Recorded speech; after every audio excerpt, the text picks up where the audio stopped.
Assalamualaikum warahmatullahi wabarakatuh. Kembali lagi di channel Radio Horor. Untuk kisah kali ini saya akan membawakan sebuah cerita yang diambil dari Facebook dari tulisannya Loka Rehana. Dan untuk kisah yang akan saya bawakan kali ini, sebuah kisah yang berjudul Nini Mariam Pemakan Ari-Ari Bayi. Dan sebelum kita lanjut ke ceritanya, tekan dulu tombol like video ini dan jangan lupa tekan juga tombol subscribe channel ini. Dan nyalakan juga lonceng notifikasinya agar tidak ketinggalan cerita-cerita lainnya dari channel ini. Dan buat teman-teman yang pengen membaca langsung ceritanya, nanti silahkan saja kunjungi linknya yang nanti akan saya sertakan di kolom deskripsi. Dan seperti apa untuk kisah kali ini? Langsung saja kita masuk ke ceritanya.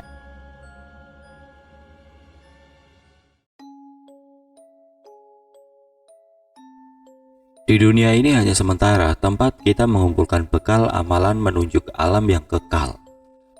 Setiap perbuatan kita di dunia akan dibalas di akhirat, baik atau buruk, semua akan dimintakan pertanggungjawaban kita. Bahwasanya hidup ini hanya sekali dan sesaat, jangan disia-siakan hidupmu dengan hal yang membuat sulit, baik di dunia maupun di akhirat. Hidup, mati, rezeki, semua rahasia Allah, tidak ada yang tahu. Mungkin saja ajal akan menjemput kita pagi ini, siang ini, atau bahkan detik ini, wallahu alam. Di sebuah dusun tinggal seorang nenek dalam kesendirian tanpa teman, anak, serta sanak saudara. Nenek itu bernama Nini Mariam, tapi warga sekitar dusun biasa memanggilnya dengan Nini Mariam atau Nini Iyam. Di usia senjanya, Nini masih melakukan perbuatan yang menjadikan salah satu larangan umat muslim, yaitu menyekutukan Allah. Nini Mariam pemuja aliran iblis. Nini Mariam merasa dirinya hebat, kuat, dan mampu dengan segala kekuatannya. Bahkan Nini Mariam memiliki beberapa murid yang juga seperti dirinya, yaitu pemuja iblis. Nini Iyam sungguh terkenal dengan ilmu yang ia hasilkan dari pemuja iblis, ialah ilmu penguasa hitam, pemakan ari-ari bayi. Ilmu itu tidak bisa membuat terbunuh, bahkan membuat para dukun di sekitar dusun itu takluk padanya, walaupun ia seorang nenek-nenek tua. Nini Iyam setiap malam Jumat Kliwon selalu melakukan ritual memakan ari-ari bayi yang baru lahir, agar kekuatan ilmu hitam tidak memakan dirinya. Begitulah syarat yang memikat dari pemujaan iblisnya. Untuk mengetahui di mana ia harus mencuri ari-ari bayi, ia mengutus seekor cicak untuk mengetahui keberadaan orang yang sedang hamil. Cicak itu akan terus memantau sampai waktunya melahirkan, dan saat akan melahirkan, Nini Iyam akan memantau bahkan menjelma menjadi dukun yang membantu persalinan. Nini Iyam kehidupan sehari-harinya layaknya seperti nenek biasa yang melakukan kegiatan ke ladang berbaur dengan para warga dusun. Sebenarnya Nini Iyam bukanlah penduduk asli dusun ini. Nini Iyam berasal dari Alas Purwo. Dia diusir dari Alas Purwo oleh penguasa alam gaib Alas Purwo karena melanggar pantangan mereka. Nini Mariam itu seorang anak dari hasil pernikahan Raja Gendruwo dengan seorang gadis dari kalangan manusia. Jadi Nini Iyam itu berdarah iblis Gendruwo. Nini Iyam melanggar pantang kerajaan gaib yang ada di Alas Purwo, yaitu Nini Mariam memakan bangkai ibunya sendiri. Ibunda Iyam setelah menikah dengan sang Raja Gendruwo, ia hidup di alam gaib dan meninggal saat melahirkan Mariam. Sang ayah Mariam tidak menguburkan jenazah sang istri karena ia akan membangkitkan kembali setelah 100 hari kematiannya. Namun belum 100 hari, jenazah atau bangkai sang istri dimakan Mariam yang saat itu memang sedang masa pertumbuhan yang sangat pesat. Karena Mariam terlahir dari bangsa iblis, pertumbuhannya cukup pesat dan tingkat kelaparan juga meningkat. Tanpa diketahui, ia memakan bangkai sang ibu yang saat itu dibaringkan di sebuah batu. Mariam tergiur akan bau busuk dari bangkai sang ibu. Ia pun memakan bangkai sang ibu hingga bagian tangan kiri sang ibu tidak berbekas di lahapnya. Saat sedang menikmati bangkai sang ibu, ayahnya menghampiri dan sangat murka. "Anak sialan, kau bahkan dengan bodohnya makan ibumu. Pergi kau, tinggalkan kerajaanku saat ini," ucap sang ayah murka. Mariam yang saat itu masih kecil hanya menatap bingung dan menangis. Lalu datanglah sang pengasuh Mariam, membawa pergi meninggalkan kerajaan itu. Setelah meninggalkan kerajaan itu, Nini Mariam bersama pengasuh tinggal di sebuah kaki bukit hingga Mariam beranjak gadis. Sifat iblis Mariam pun semakin menjadi membuat pengasuh Mariam kewalahan mengikuti kemauan Maryam yang harus memakan bangkai atau daging segar. Hingga suatu ketika sang pengasuh tidak dapat memenuhi keinginan Maryam. Sifat iblis Maryam pun muncul. Dengan tega ia membunuh dan memakan jasad sang pengasuhnya sendiri yang telah merawatnya selama ini. Maryam terus hidup dengan bangkai atau daging segar. Suatu ketika saat salah satu warga dusun tempat di mana Maryam dan pengasuh tinggal, ada warga dusun yang melahirkan. Maryam dengan ramah membantu dan menolong. Setelah persalinan selesai, Maryam begitu tergiur oleh ari-ari bayi itu. Maryam pura-pura membantu menguburkan ari-ari itu yang ia ganti dengan batu besar.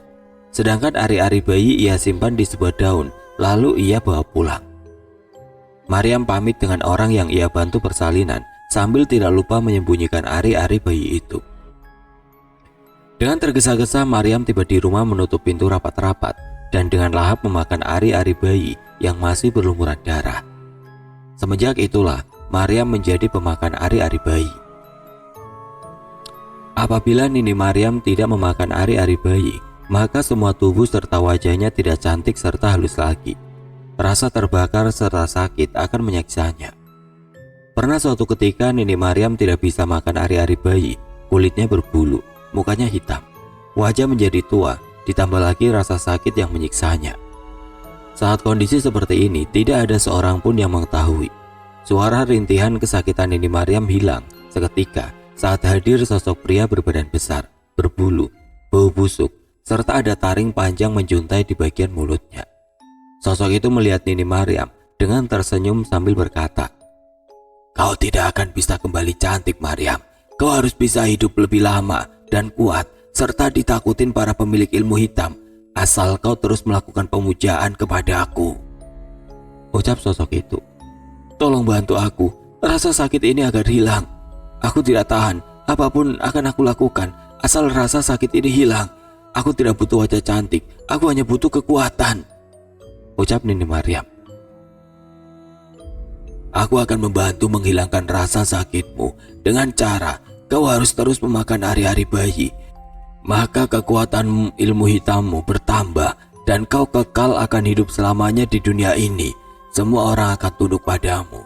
Namun wajah tuamu saat ini tidak bisa kembali lagi menjadi gadis seperti semula. Kau juga harus memuja aku agar kekuatanmu semakin sempurna. Bagaimana? Kau setuju?" "Baik, aku setuju dengan syarat itu. Bantu aku agar bisa mendapatkan ari-ari bayi untuk aku makan," ucap Nini Maryam. "Baiklah, kita sepakat." Dan Nini Maryam pun berubah menjadi sosok nenek-nenek tua berambut putih panjang serta kulit yang mengeriput. Tapi rasa sakit yang luar biasa itu pun menghilang. Bahkan ia merasa kuat dan hebat. Sosok itu pergi meninggalkan Nini Maryam sambil berkata, "Ingat janjimu, Maryam. Teruslah memuja aku, siapkan tempat khusus untukku di rumah dalam rumahmu." Nini Maryam hanya manggut-manggut kepala sambil meletakkan tangan seolah mengiyakan permintaan itu. Setelah kejadian itu Nini Maryam pindah ke dusun yang saat ini ia tempati, hidup sehari-hari layaknya nenek-nenek pada umumnya yang masih tampak sehat. Suatu ketika salah satu warga dusun itu ada yang mengalami suatu penyakit yang begitu aneh. Sekujur tubuh busuk dan mengeluarkan belatung-belatung kecil dan membuat para keluarga tidak tahan merawat orang itu. Bukan hanya karena bau busuk yang timbul dari badannya, tapi juga jijik dengan belatung-belatung yang setiap hari keluar dari tubuh orang yang bernama Pak Iwan di usia 45 tahun. Pak Iwan memiliki 2 anak perempuan, yang keduanya sudah menikah dan sedang mengandung. Derita sakit Pak Iwan tidak hanya di situ. Semenjak ia sakit aneh itu, sang istri pun pergi meninggalkannya, begitu juga kedua sang anak serta menantunya. Pak Iwan ditinggal begitu saja dalam keadaan tidak berdaya. Desas-desus penyakit Pak Iwan didengar oleh Nini Maryam, ditambah ia mengetahui 2 anak perempuan Pak Iwan sedang hamil. Membuat Nini Maryam berpikir inilah saatnya ia menjalankan aksinya. Nini Maryam mendatangi rumah Pak Iwan yang sudah sangat tidak terurus. Dengan membawa bekal makan berniat menjenguk, tapi hatinya tidak setulus niatnya. "Permisi, ada orang di rumah," ucap Nini Maryam dengan nada suara lembut. "Silakan masuk saja," ucap Pak Iwan dengan nada lemah. Nini Maryam membuka pintu rumah itu. Saat pintu terbuka, bau busuk menyeruak Tapi hal itu justru jadi sebuah bau wangi buat Nini Mariam. "Walah Nini Mariam, jangan masuk nih, saya bau dan jijik," ucap Pak Iwan lemah dalam pembaringannya. "Gak apa-apa, saya mau niat menjenguk dirimu. Ini saya membawa sedikit makan untukmu," ucap sang Nini sambil menyerahkan bungkusan makanan yang ia bawa. "Nggak perlu repot-repot nih, saya sakit begini hanya ingin mati biar istri serta anak-anak saya nggak malu sama penyakit saya," ucap Pak Iwan sambil menangis. "Jangan ngomong seperti itu Pak, dirimu pasti sembuh," ucap sang Nini seolah simpati, padahal hatinya berkata lain. "Ya udah, dimakan itu makanan dari Nini, cepat sembuh ya, Nini pamit pulang dulu," ucap sang Nini sambil tersenyum menyeringai. "Baik nih, makasih sudah bersedia menengokku," ucap Pak Iwan sambil memakan makanan yang dibawakan Nini Mariam. Nini Mariam pun beranjak pulang.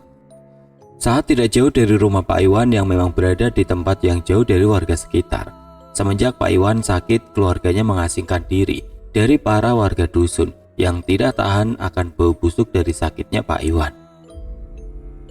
Suara teriakan kesakitan terdengar memilukan yang berasal dari rumah Pak Iwan. Suara itu suara Pak Iwan yang berteriak meminta tolong, tapi hanya Nini Mariam yang mendengar karena Nini Mariam belum begitu jauh saat ia beranjak dari rumah Pak Iwan. "Katanya kau mau mati, Iwan. Itulah ajalmu. Nikmat bukan makanan penutup kematianmu. Aku akan datang 2 hari lagi. Kubiarkan dulu tubuhmu menjadi bangkai agar lebih nikmat aku santap," ucap sang Nini Mariam. Ia pun pergi meninggalkan tempat itu. Tepat malam kedua meninggal Pak Iwan tanpa diketahui siapapun. Nini Mariam mendatangi rumah Pak Iwan yang gelap gulita sambil berjalan dengan senyum menyeringai. "Ayo para iblis, kita makan tubuh si Iwan ini dengan lahap." Nini Mariam pun memakannya dengan lahap. Setelah kejadian itu, dusun kembali tenang, tidak ada lagi yang sakit serta kehilangan ari-ari. Karena begitulah, kalau Nini Mariam memakan bangkai atau jasad, ia tidak akan beraksi sampai malam Jumat Kliwon selanjutnya. Keadaan dusun kembali mencekam saat bulan purnama dan tetap malam Jumat Kliwon. Suara jeritan kesakitan dari salah satu warga dusun yang saat itu hendak melahirkan. Malam menjadi mencekam. Hembusan angin yang begitu kencang ditambah terangnya purnama bersinar. "Ampun, aku tidak kuat. Ini sakit sekali, Bu. Kemana Mas Joko? Kenapa lama sekali memanggil dukun di dusun sebelah, Bu?" ucap Dewi yang sedang berusaha menahan rasa sakitnya kepada sang ibu yang saat itu menjaganya. Tanpa mereka ketahui, Nini Mariam sudah memperhatikan mereka di luar rumah itu. Nini Mariam menjelma menjadi dukun yang biasa membantu persalinan para warga dari dusun sebelah. Suami Dewi berlari tergesa-gesa ke rumah. Ia ingin menyampaikan bahwa dukun beranak di dusun sebelah tidak ada di rumahnya. Namun saat hendak tiba di pekarangan rumah, ia terkejut melihat dukun beranak itu ada di depan rumahnya. "Ya Allah, Nik, saya tadi ke rumah Nini tapi Nini nggak ada," ucap Joko kepada Nini Mariam yang menjelma menjadi dukun beranak. "Ya wes, ayo kita masuk, bantu istrimu melahirkan," ucap sang Nini. Proses persalinan pun berjalan lancar, namun tanpa mereka ketahui, ari-ari bayi Joko dan Dewi ditukar Nini Mariam dengan sebongkah batu yang ia bungkus dengan kain lalu ia kuburkan selayaknya ari-ari bayi. Sedangkan ari-ari bayi yang asli Nini Mariam simpan di sebuah bungkusan yang terbungkus daun pisang. Setelah merasa semua beres, Nini pun pamit. "Saya permisi pulang ya, karena sudah malam," ucap dukun jelmaan Nini Mariam kepada Joko dan Dewi yang saat itu sedang berbahagia atas kelahiran anak mereka. "Ya sudah, ayo nih, saya antar pulang. Sudah terlalu malam ini dan jauh lagi," ucap Joko yang beranjak dari duduknya. "Gak usah, kau temani saja istrimu. Aku sudah biasa pulang malam sendirian," ucap sang Nini. "Walah, jangan nih, gak apa-apa Mas Joko, antarkan saja. Aku ada ibu yang menjaga," ucap Dewi ke sang Nini. "Gak apa-apa, aku biasa," ucap sang Nini bergegas jalan pulang. "Ya udah nih, hati-hati ya," ucap Joko. Sang Nini tidak menjawab pertanyaan Joko, ia bergegas menuju rumahnya.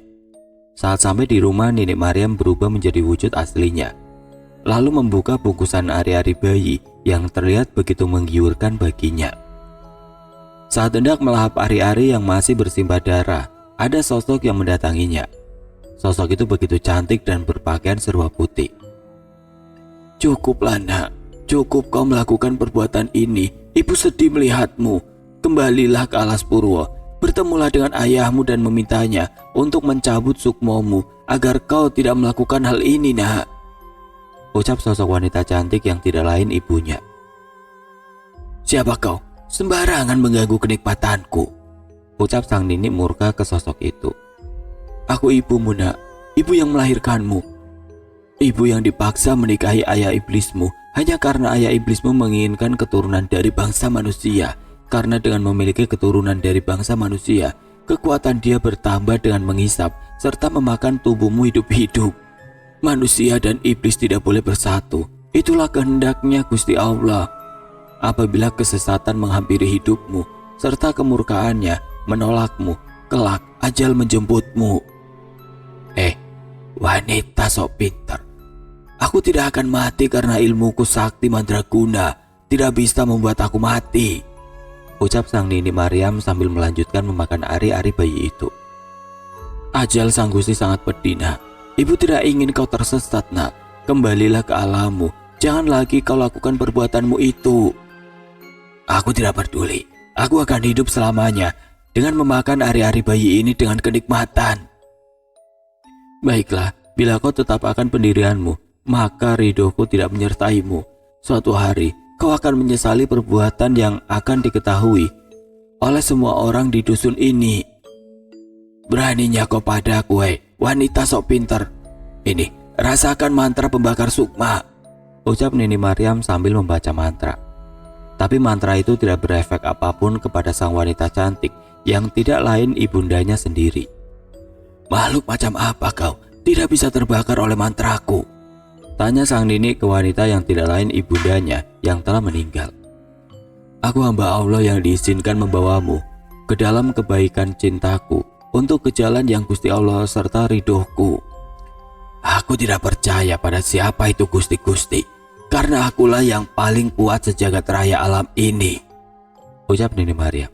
"Sadarlah nak, terlahir dari rahimku karena kehendak sang Gusti Allah. Jadilah pribadi yang lemah lembut. Kau seorang wanita nak," ucap sang ibunda yang berlinang air mata. "Berdebah, kau telah berani memerintahku. Musnah kau dengan ajian mantra pelebur sukmaku ini. Rasakan." Nini Maryam mengeluarkan semua kekuatan hingga ia sendiri kewalahan dan terpental.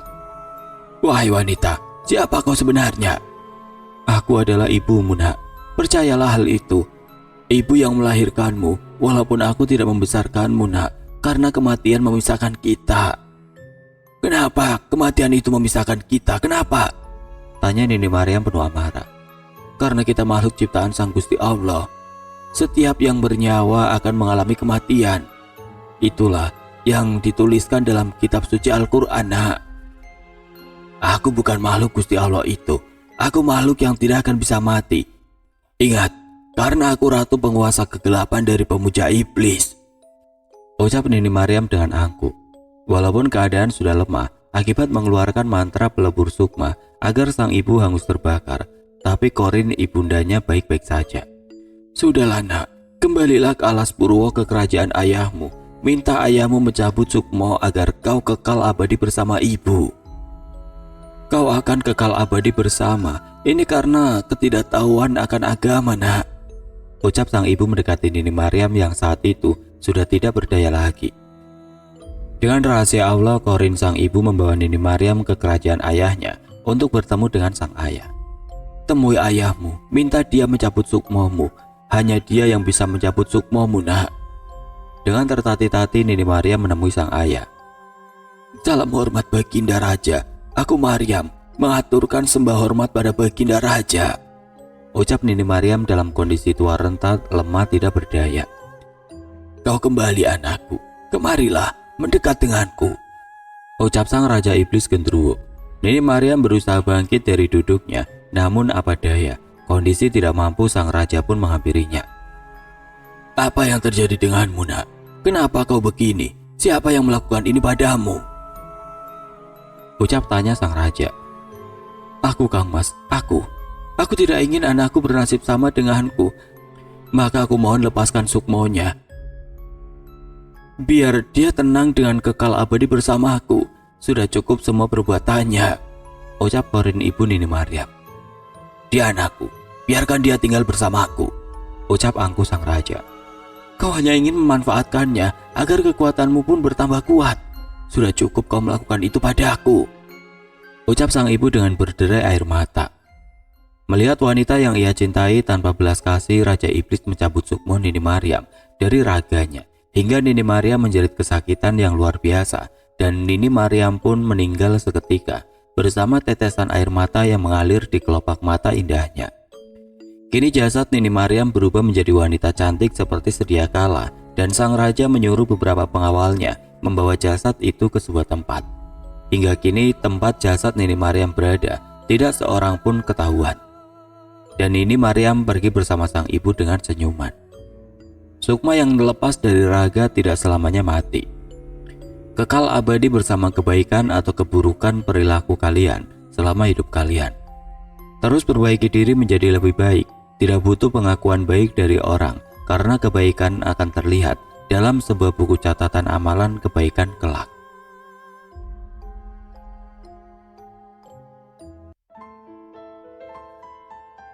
Oke teman-teman, sekian untuk kisah kali ini. Bagaimana menurut kalian tentang kisah ini?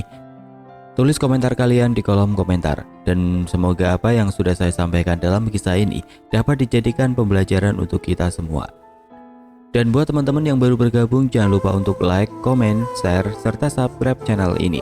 Dan nantikan kisah-kisah horor berikutnya tetap di channel Radio Horor.